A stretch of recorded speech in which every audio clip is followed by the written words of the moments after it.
Efirdə xəbərçidir. Günəşli yatağındakı 10 saylı dərin dəniz özünündə baş vermiş yanğının söndürülməsi üçün cəlb edilən mütəxəssislər bugündən işə başlayır. Axtarışların miqyası isə genişləndirilib. Dövlət Sərhəd Xidmətinin 7 gəmisi və 6 helikopteri, Fövqəladə Hallar Nazirliyinin 2 gəmisi və 2 helikopteri axtarışlara davam etdirir. Təəssüf ki, axtarışlar hələlik heç bir nəticə verməyib. Günəşli yatağında qəzada bu qədər neftçinin suya qərq olması ilə bağlı neft platformalarında təhlükəsizlik məsələləri isə insanlar tərəfindən ciddi müzakirə olunur. Xilasedici qayıqların yararsız olduğu bildirilir. Neft şirkətinin mətbuat konferanslarından birində məlumat verildi ki, bu qayıqlar cəmi 4 il əvvəl alınıb, köhnə deyil. Əmin olmaq üçün qayıqlarda çəkiliş aparmışıq.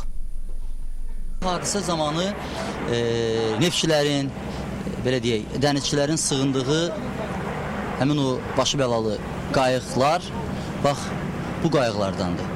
Yəni, bu qayığın biri 2 dənə deməli, dəmirin arasına pərçimlənmişdir və onun içərisindəki insanları Fövqəladə Hallar Nazirliyinin əməkdaşları xilas elədilər. O birisi qayıq isə artıq sınıq, parça-parça olmuş şəkildə dənizə gözü dəyirdi.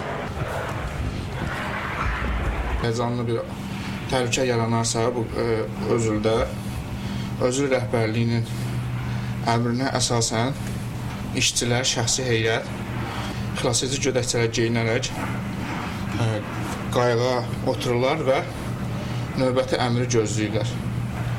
42 nəfərdən ibarət olan bir qayıqdır bu.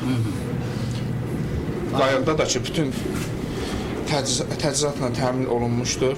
Xilasedici jiletlər oradadır. Bəli, xilasedici jiletlər buradadır. Bura girən adamlar ərzaq da var. Bəli, ərzaqımız var. Neçə günlük burada ərzaq olur? 10 günə yaxın. 10 günə yaxın deməli, insanların burada xüsusi şəraitdə qalması üçün ərzaq ehtiyatı var.